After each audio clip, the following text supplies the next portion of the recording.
According to SC Moadi at Mighty Capital, 75% of startup investor pitches die in due diligence. I'm Sam Wong. I'm a startup CEO coach, and I've gone through due diligence 6 times with 5 successful acquisitions. This video is the second in a series of 6 videos that make up my class on raising pre-seed and seed funds. Let's dive in. We're going to dive into the 5 steps, starting with step number 1. Okay, it's prepare. You need to get your house in order if you're going to go on a long journey. Okay, so as I mentioned before, we have described this journey in our startup roadmap and blueprint. We have a class in our fundablestartups.com website that describes the founders and formation portion, which is at the very beginning of that journey.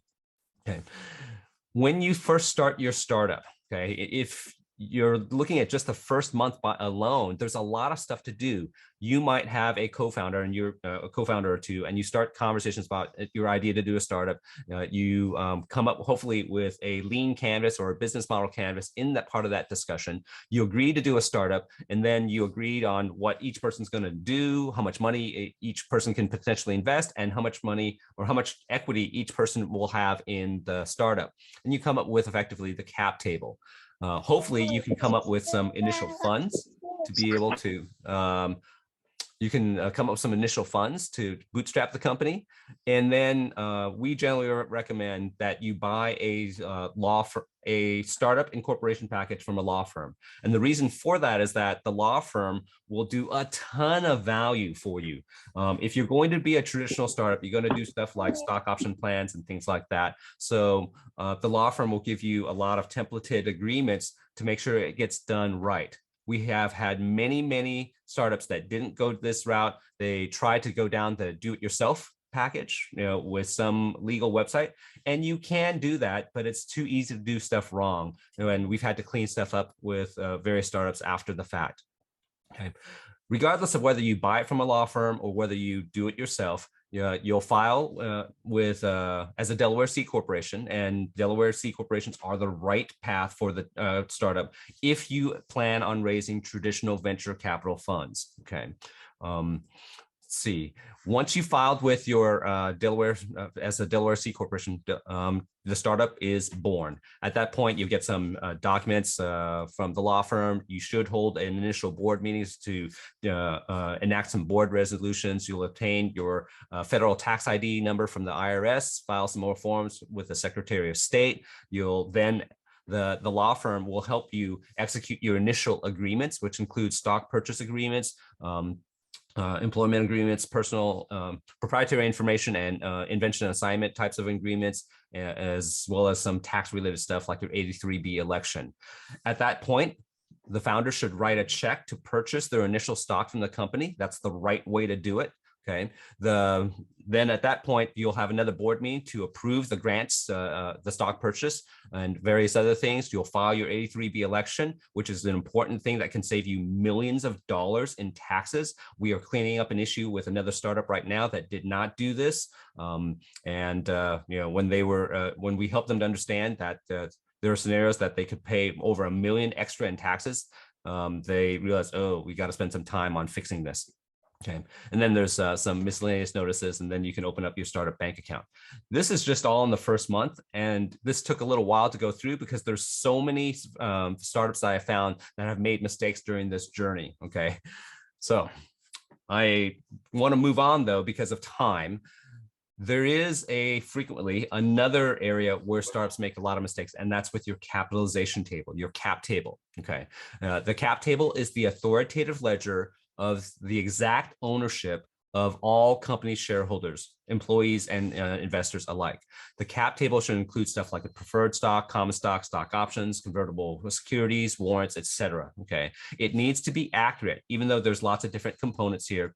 It should be clear and easily, easy to read. It should be complete. It needs to capture all the stakeholders. And it needs to capture all the details about the shares, percentage ownership, dates that people were granted the stock, et cetera, the type of stock that they have. And of course, it needs to be able to reflect the fully diluted shares that are in the company, which is if all the possible agreements and stock obligations that you have end up converting into stock, how that might affect the ownership. Okay. A sample cap table for you to view would be if you had 4 founders, these 4 people here, they start the company, and at the beginning, they agree to a certain allocation of equity, which they buy from the company. That adds up to 100%. Then as they start to hire on employees, they will allocate a certain amount of stock into the stock option pool. You issue new shares, which to fund the pool, and then that issuance of new shares reduces the amount of ownership for each individual person. Okay. Each individual founder. As you hire employees, you will grant them options out of that stock option pool. Okay. So the challenge here is that most cap tables are wrong. I rarely see, I'd say less than 5% of the time do I see companies have an accurate, correct cap table that captures all of the data that's needed to correctly track and calculate all the details here. The other challenge is that cap tables will, expose your problems and your mistakes. One of the first things that a potential investor will do when they are considering an investment, that they will ask you for a copy of your cap table. They will see if someone on that cap table is an advisor or a former employee, and they'll ask, how come I never see this guy at meetings? Oh, that was an employee who quit and, it really didn't work out, et cetera, et cetera. But that employee has 8% of the stock. Yeah, blah, blah, blah. Okay. So if you make a mistake in managing your team, your cap table will make it painfully obvious. It exposes all of your dirty laundry. Okay. So it's really important that you think very, very carefully about how you manage the cap table and make sure that it is accurate. In fact, even though I am a spreadsheet jockey, I love spreadsheets, doing a cap table on a spreadsheet is very, very difficult. Okay, there's some complex formulas that you have to do. You have to turn on Excel solver feature to be able to do circular resolution on complex formulas. Most people don't even know what that is. Okay, so I recommend do not try to do your own cap table spreadsheet. It's too easy to make a mistake. There are lots of companies that will manage a cap table for you. Many of them will do it for free for the first 25 stakeholders or whatever. So there's really very little reason not to go with a third-party tool to manage your cap table, because as I mentioned, cap tables come up frequently in the due diligence process. And due diligence is what a potential investor will take you through when they want to assess the risk of their potential investment. Due diligence is a very challenging process. I've got here a list of 202 different items that can be covered in due diligence. Not all investors will go through a list that is this complete. However, even if an investor goes through half of them, it can take a lot of time, because if it's 200 items and it takes 2 hours or so, 2 to 4 hours to do each item, then it's 400 to 800 hours of work. Okay, so due diligence is important. And back to that reference with that company, Mighty Capital. Okay. Due diligence is important given, of course, all the workload, but 75% of startups die in the due diligence process, more than half. Okay. And that's why you really want to make sure that you're ready for due diligence. Okay. Due diligence tends to focus on several key areas. 1 is finance, 2 is legal, and 3 is human resources, which a lot of HR human resources stuff does overlap with legal, but we're talking about the employee and founder side of the HR at this point. In finance, the due diligence will typically look at your projected budgets and what your actual performance has been, what past investments, if any, that you've received. They want to look at your financial statements and potentially also your tax returns if you've been around long enough to have tax returns. And remember, it's not just your income tax returns of the company. It's going to be your payroll tax returns, your sales tax returns. Make sure that you are compliant with regulatory filings. On the legal side, they will look at your formation docs. They'll look at all the contracts, and especially the terms and conditions in each of these contracts. They'll want to make sure that, as I mentioned, you filed all the regulatory stuff tax returns, as well as informational stuff. And they'll ask you to put all this content into a data room, which is basically nothing more than a cloud drive that's well organized to help someone find all the documents that they need to double check everything. It's like the medical record if you were in a hospital. It's got everything that the doctors and healthcare providers need to know about your company in order to make decisions about it. On the HR side, they will look at the cap table, all the job offers. They'll want to make sure that there are IP assignment rights that all the employees have signed. They'll look at founder agreements. And then if there are any employees, especially founders who have left, they'll want to see, do you have a separation agreement that shows a clean and amicable parting of the ways that does not result in risk and liability for the startup? Okay. Given these three areas, there are several platforms that many startups do use. Finance, of course, QuickBooks, and applications like QuickBooks. There's legal platforms. There's a legal workflow automation platform called Savvy that we use ourselves. Okay. There's also on the human resources side, there's HR management platforms. We run our payroll through Gusto. We also have Carta. We have a Carta account to manage cap table stuff. Okay. I'd recommend that you make sure you focus on getting this stuff organized and clean before, because it's worse if you wait. Implement something like QuickBooks today. I don't care what product you use, whether it's QuickBooks, FreshBooks, Xero, or anything else. It's better than having a pile of receipts. I've literally had many founders who didn't take care of this, and the pile of receipts just doesn't work because it slows everything down. Especially when a potential investor is going to ask for a financial statements and you're trying to organize your receipts, the financial statements are going to take a long time to be able to produce, which results in something that I call a startup finance maturity model. Okay, if you're familiar with corporate IT, you're familiar with the concept of a capability maturity model. And what I've done is I've adapted that concept for the area of startup finance. I consider three separate disciplines that should be attended to in a typical startup from the finance operations perspective: management, targets and timing, and your accounting system. There are multiple levels that result in a score in the capability maturity model, so we'll have the same levels here.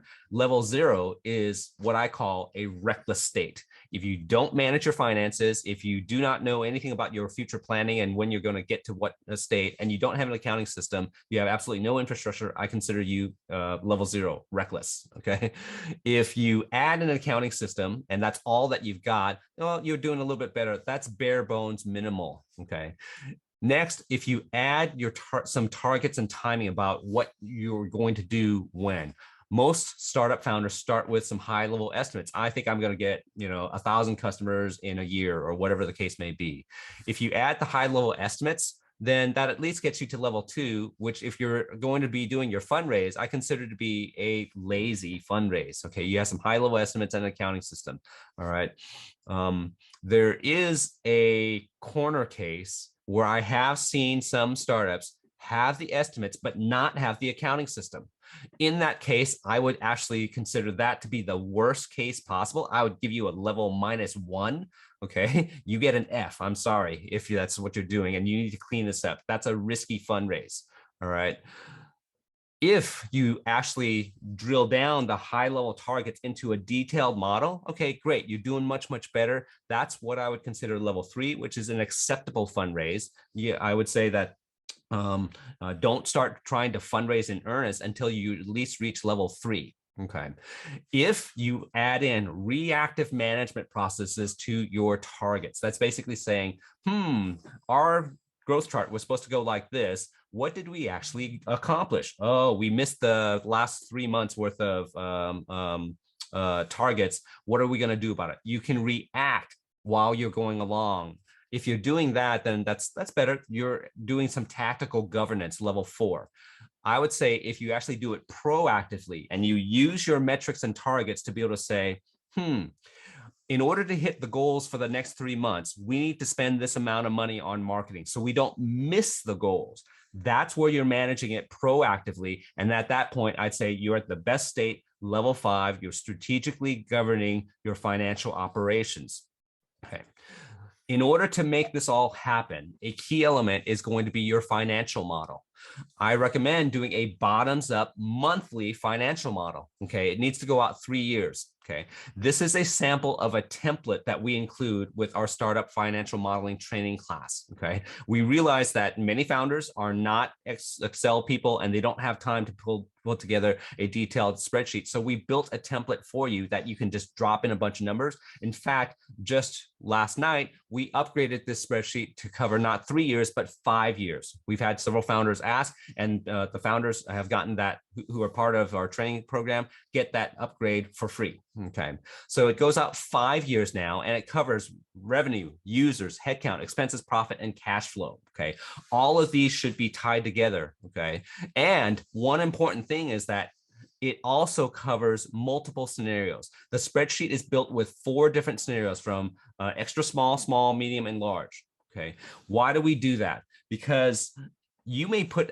together some type of projection for what you're going to do, but you have no idea whether you're going to hit it. It's you might get lucky and have very healthy growth, or you might get unlucky and COVID continues for another year or two, and you get very poor growth. Okay, so we have built into this spreadsheet a knob that you can turn that automatically changes your revenue projections, and it's tied with your expenses and your users, because it doesn't make any sense to just change the revenue and not change the users, or to change the expenses and not change the cash flow or the amount of investment that you need. Okay, so we have built this, and we've had startups basically say it saved them dozens of hours. It took me 500 plus man hours to put this spreadsheet together, and it's something that we give away for free in our startup financial training class, the financial modeling class. All right.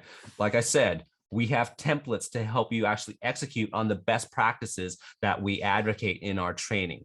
Okay, our training is available at fundablestartups.com. Go to the website, just click the solutions link, or you can just scan that QR code. I will pop this QR code up later at the end if you actually want to scan it, don't have your phone handy right now. The reason you want to be able to get all this due diligence stuff together is that delays kills deals. If you're in sales, you know, time kills deals. Okay, this actually happened with a startup that I had initially started advising. Okay, I think by working with the startup for like a week or two, the CEO was very keen to pitch. She pitched all the time, which was fine. All right, found an investor that was interested in potentially investing, and the investor said, send me your financial statements.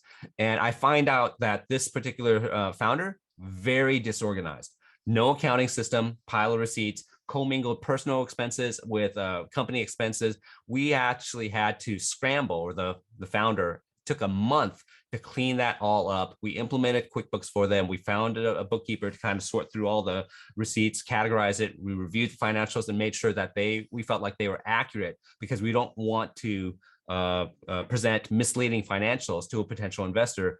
You have to do certain reps and warranties, which you don't want to violate legally, okay, with stuff that you present to a potential investor.